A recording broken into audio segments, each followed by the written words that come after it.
Welcome to the Good Life in Health and Wellness, the podcast where we empower you to take control of your health and live your best life. Hosted by Dr. Kate Duncan, who's here to guide you through this journey.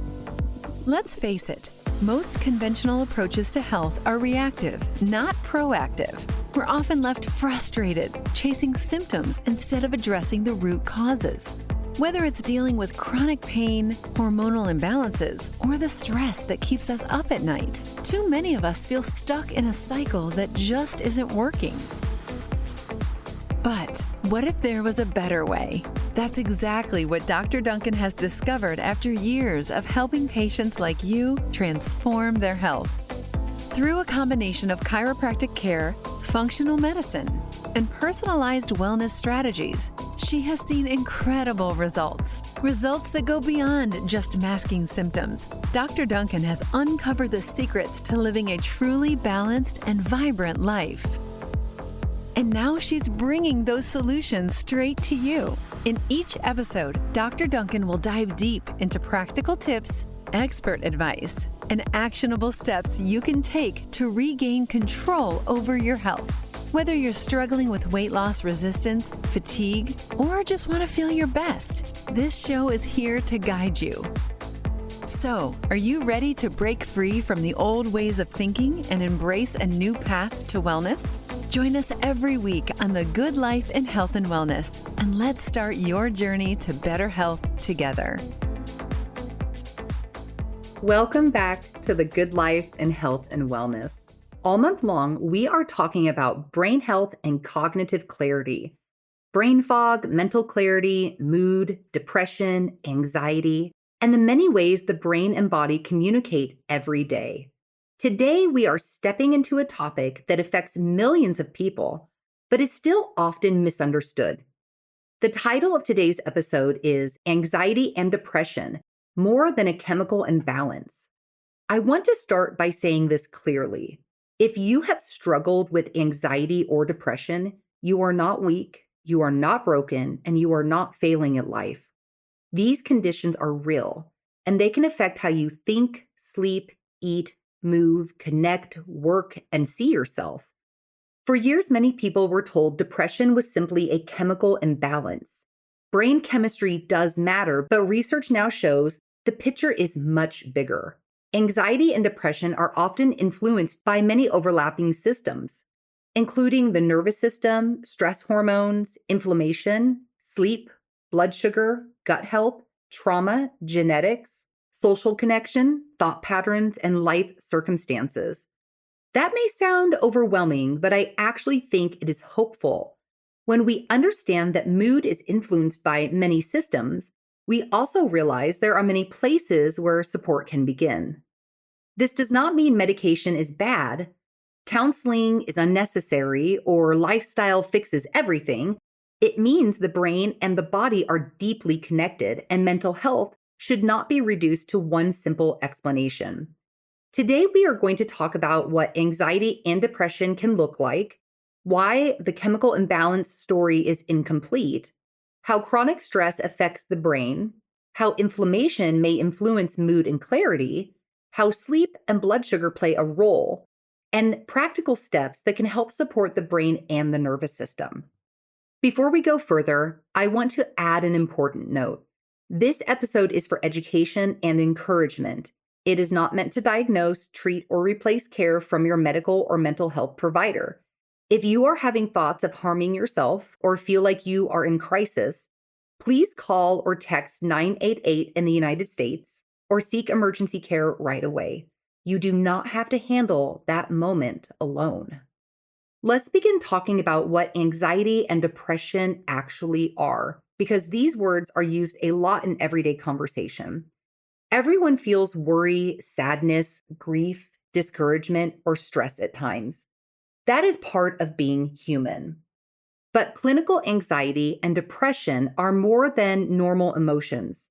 When those feelings become persistent, intense, hard to control, or begin interfering with daily life, relationships, sleep, work, or physical health, that is when we need to pay attention.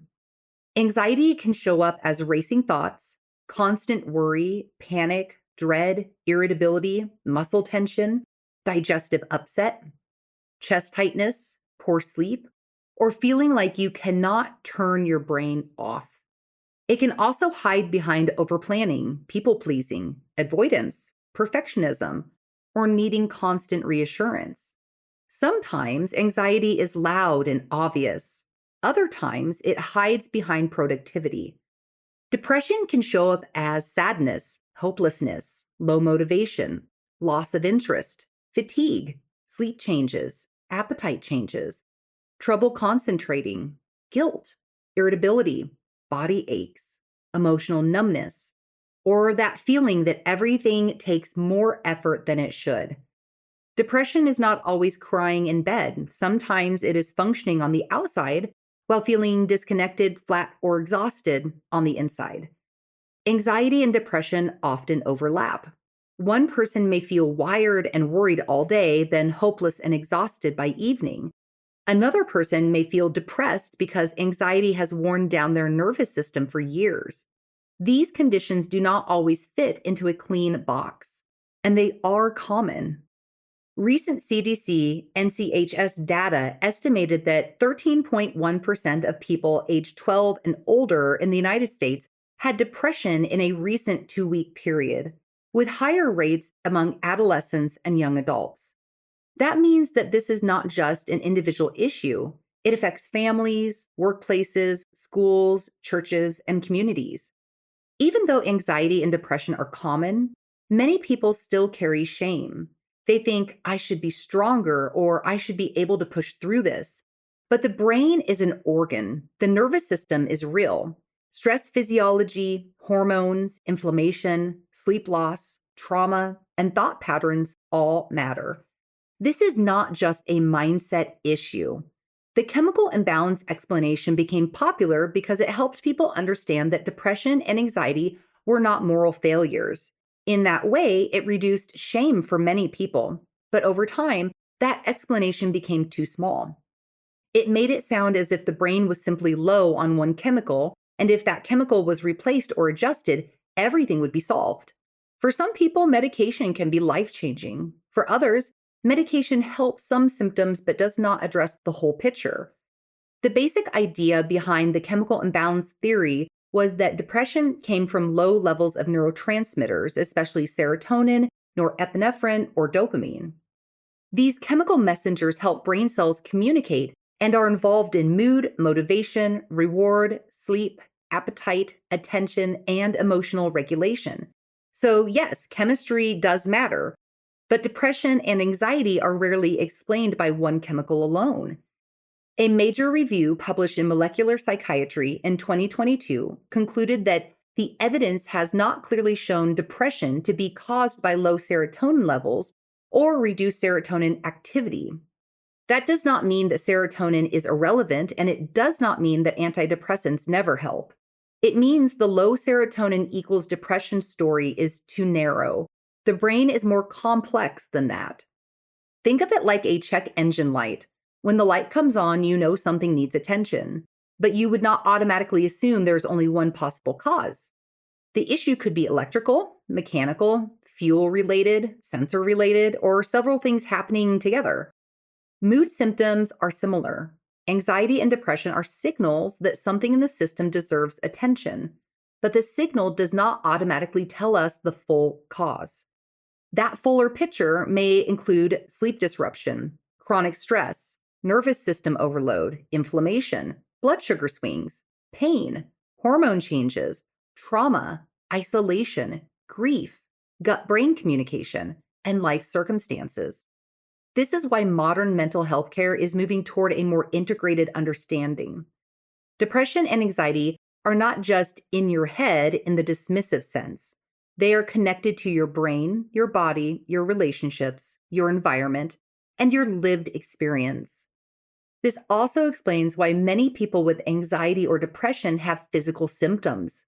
They may experience headaches, neck tension, digestive changes, pain sensitivity, fatigue, cravings, sleep problems, hormonal shifts, or brain fog.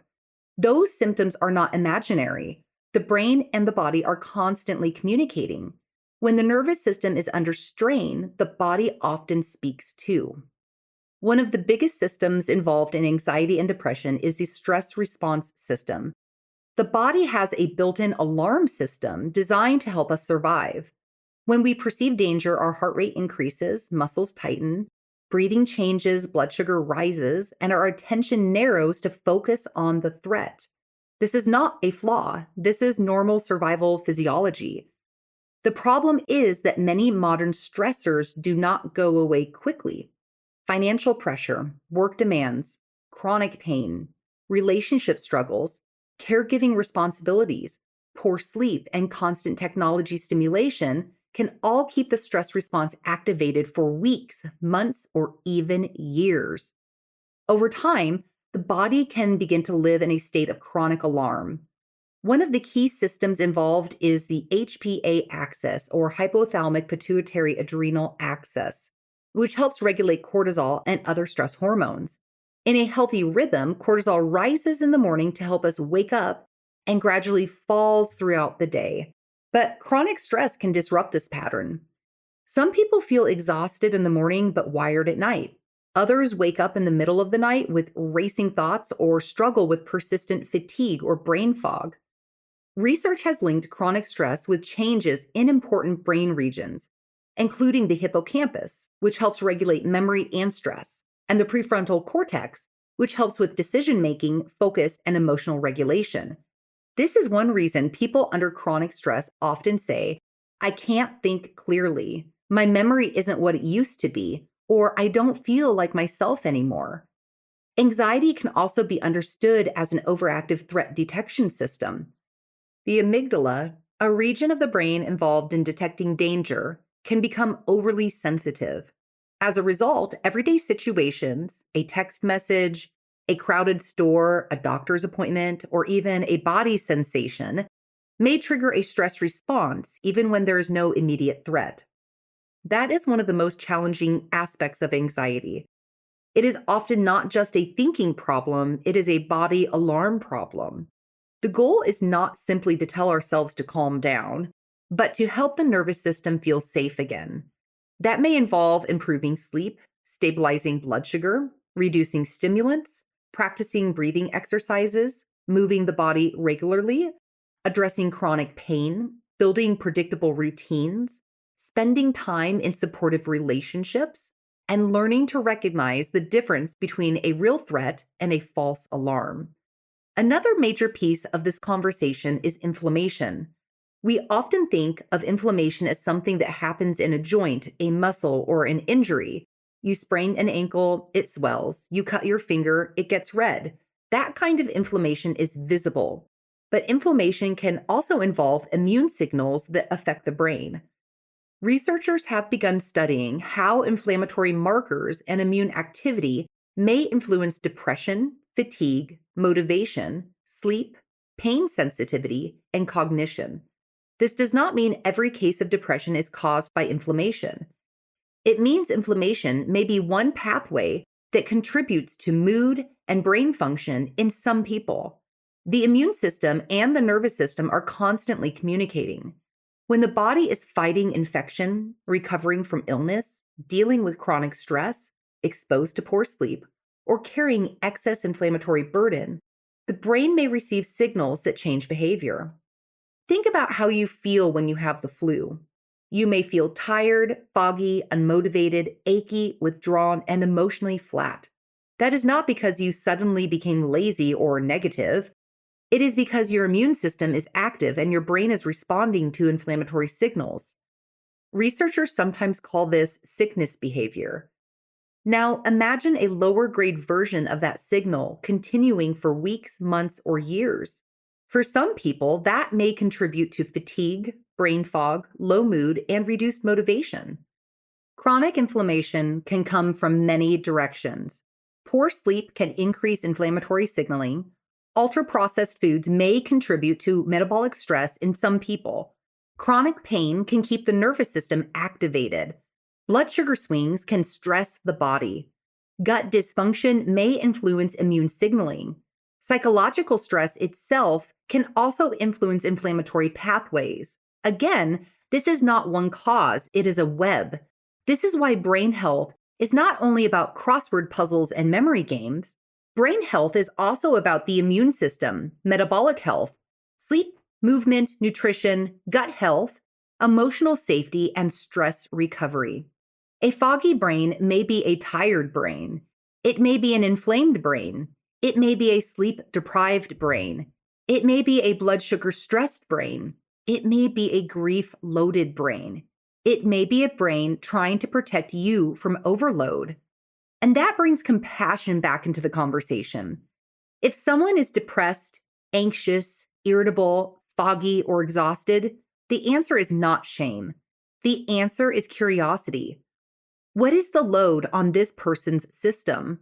What has changed in their sleep? What is happening with their stress? What is their pain level? What is their blood sugar doing? What is their support system like? What are they carrying emotionally? What is their body trying to tell us?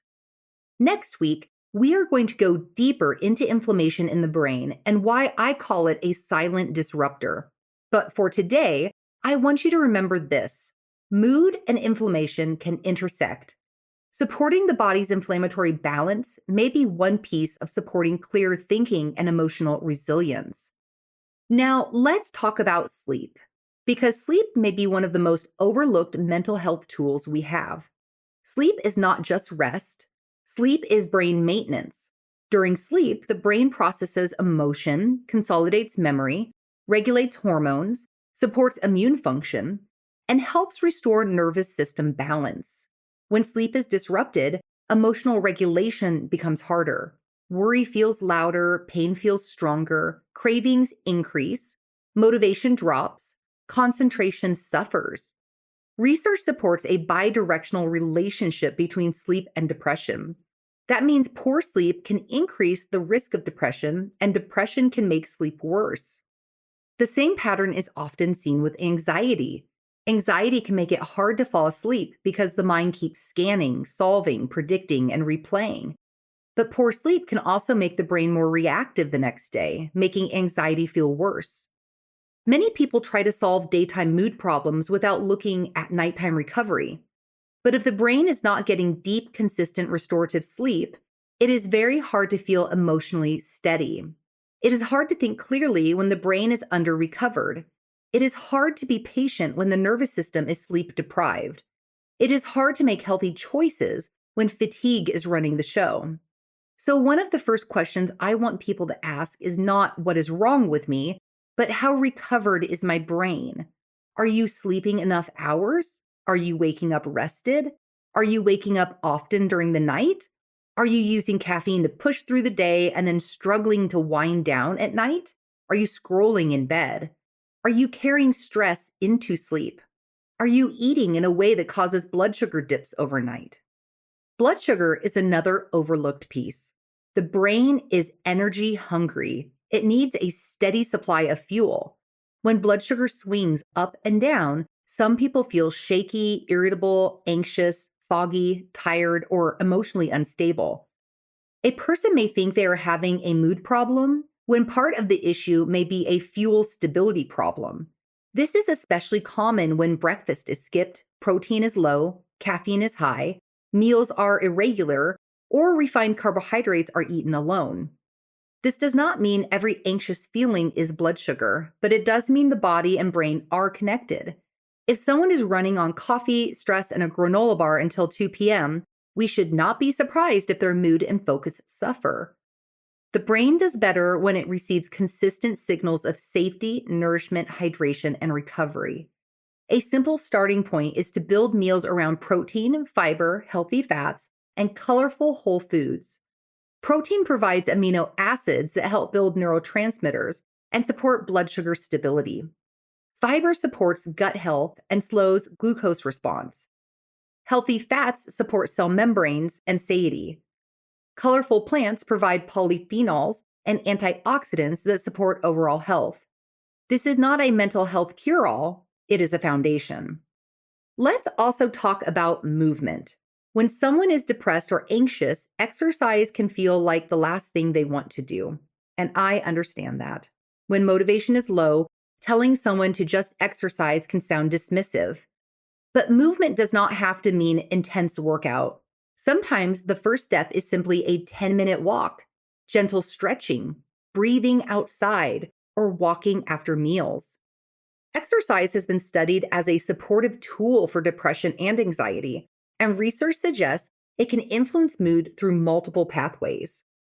It may support neurotransmitter function, improve sleep, reduce inflammation, support brain derived neurotrophic factor, improve insulin sensitivity, increase blood flow to the brain, and create a sense of agency.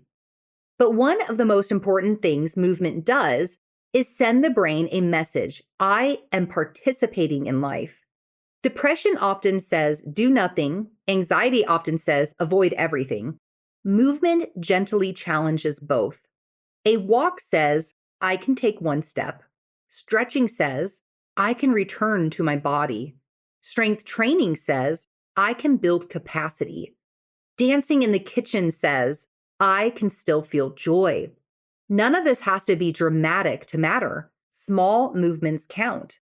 Social connection is another major piece. We are not designed to heal in isolation. Depression often pulls people inward.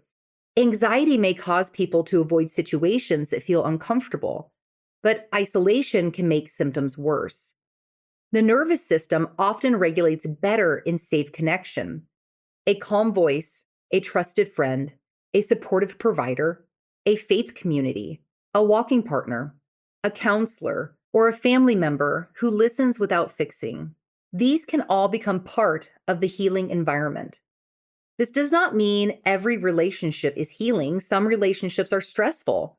Some environments are unsafe. Some people need boundaries as part of healing. But safe connection matters. The brain pays attention to whether we feel alone or supported. Another piece is pain. Chronic pain and mood are deeply connected. Pain drains energy. It interrupts sleep. It reduces movement. It increases stress hormones. It can make people feel trapped in their own body. And when pain persists, the nervous system can become more sensitive. Anxiety and depression may not be separate from pain. They may be part of the same nervous system burden. That is why supporting the body matters. Improving mobility, reducing pain triggers, calming the nervous system, addressing posture and movement patterns, supporting inflammation, and helping people regain confidence in the body can all be meaningful. When people hurt less, sleep better, and move more comfortably, their brain often receives a different message about safety and possibility.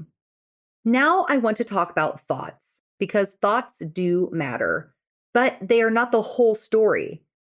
Some people hear that anxiety and depression are not just in your head, and they think thoughts are irrelevant. That is not true. The way that we interpret life, the way that we talk to ourselves, the way that we process fear, guilt, grief, conflict, and uncertainty can absolutely shape mood and nervous system tone. But thoughts do not happen in a vacuum. A tired brain thinks differently than a rested brain. A hungry brain thinks differently than a nourished brain. A traumatized brain thinks differently than a safe brain. A lonely brain thinks differently than a connected brain.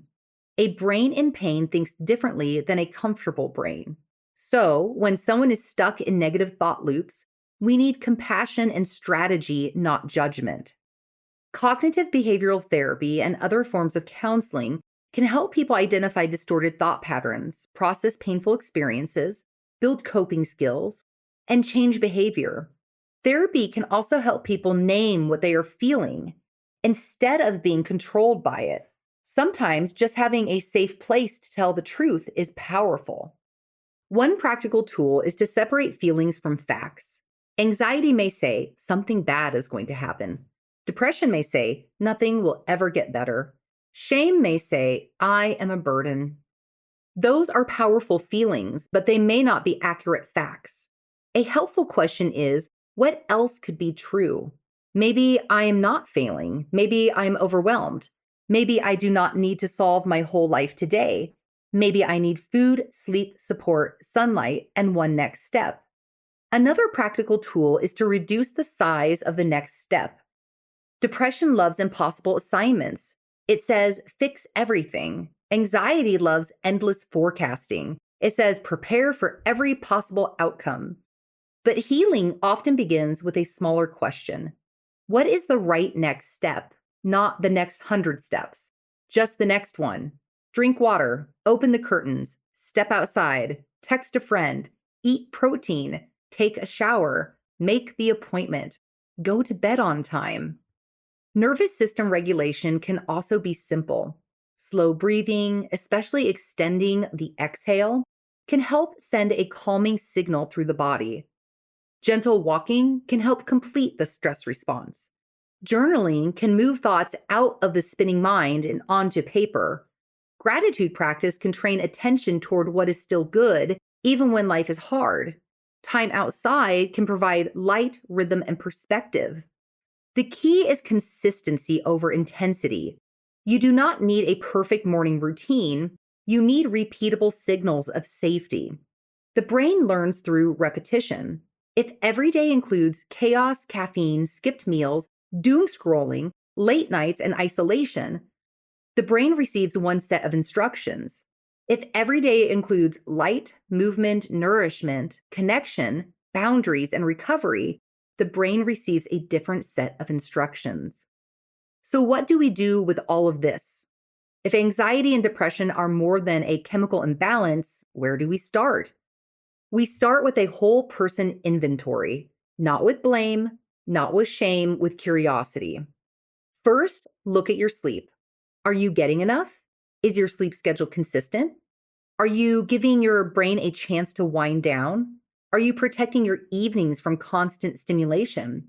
A tired brain is more vulnerable to anxious and depressive thinking. Second, look at blood sugar and nutrition. Are you eating regular meals? Are you getting enough protein? Are you pairing carbohydrates with protein, fiber, or healthy fat? Are you relying on caffeine to replace food? Are you drinking enough water? Your brain needs stable fuel. Third, look at movement. Are you moving your body most days, even gently? Are you walking after meals? Are you doing anything that helps your body discharge stress? You do not have to train like an athlete to support your brain. You just have to begin. Fourth, look at stress load. What are you carrying that has become normal, but is not actually sustainable? Are you overcommitted? Are you living in constant urgency? Are you missing recovery time? Are you holding grief or resentment in your body? Stress that is never processed often becomes biology. Fifth, look at inflammation and pain. Are there chronic physical issues keeping your nervous system on alert? Are headaches, back pain, joint pain, digestive symptoms, or hormonal changes adding to your mental load? The brain does not ignore the body. Sixth, look at connection. Who knows how you are really doing? Who can you talk to without performing? Who helps your nervous system feel safe? If the answer is no one, that is not a character flaw. It is a signal that support needs to be built. Seventh, look at professional care. Sometimes support means therapy. Sometimes it means medication. Sometimes it means lab work. Sometimes it means addressing hormones, thyroid, anemia, vitamin deficiencies, sleep apnea, chronic pain, or medication side effects. Sometimes it means a team approach. Needing help is not weakness, it is wisdom. If you are listening to this and thinking, I do not even know where to begin with the smallest stabilizing step. Eat breakfast with protein. Take a 10-minute walk. Set a bedtime alarm. Step into sunlight in the morning. Write down what you are feeling. Make one appointment. Ask one safe person for support. The brain does not need you to overhaul everything overnight. It needs proof that support is coming. I want to close today by bringing this back to the heart of this episode. Anxiety and depression are more than a chemical imbalance. They are not less real because they are complex. They are not less medical because lifestyle matters. They are not less spiritual because biology is involved. They are not less emotional because inflammation, sleep, hormones, pain, and blood sugar can play a role. Human beings are integrated. The brain and the body are not separate. The chemical imbalance story gave people a starting point, but it was never the whole map. The fuller map includes brain chemistry, brain circuits, stress physiology, inflammation, immune activity, nervous system regulation, sleep quality, nutrition, movement, pain trauma, relationships, purpose, and meaning. If you are struggling with anxiety or depression, I want you to hear this. There is hope, and there are many doors into healing. Sometimes the first door is a counselor's office. Sometimes it is a doctor's appointment. Sometimes it is a walk outside. Sometimes it is finally telling someone the truth. Sometimes it is eating breakfast. Sometimes it is sleeping. Sometimes it is reducing pain. Sometimes it is learning how to breathe again after years of living braced for impact. You do not have to earn support by being worse. You do not have to wait until you fall apart. You do not have to explain away your symptoms or apologize for needing help. Your brain is worth caring for. Your body is worth listening to. Your life is worth supporting. Here is a practical challenge for this week. Choose one signal of safety to give your brain every day. That might be 10 minutes of morning sunlight. It might be a protein-based breakfast. It might be a walk after dinner.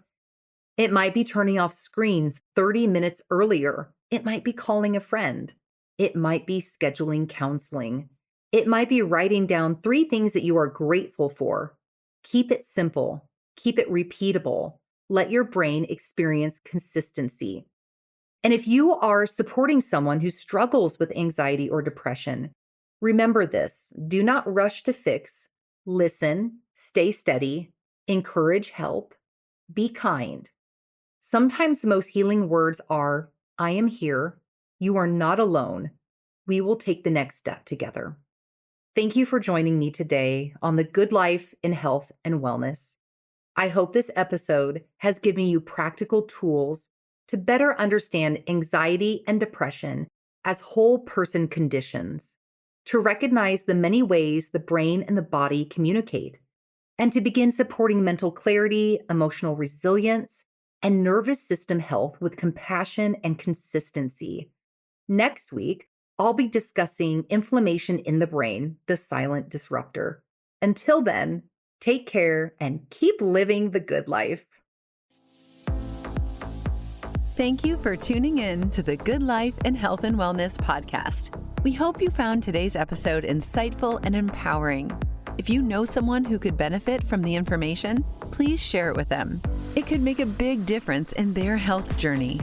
Your reviews mean the world to us. They help us reach more people and make a greater impact. So if you enjoyed the episode, please take a moment to leave a review. Curious about how Dr. Duncan is transforming healthcare? Visit www.duncancairo.com to discover the unique and innovative approaches that set her apart. Thank you again for listening. We can't wait to connect with you in our next episode.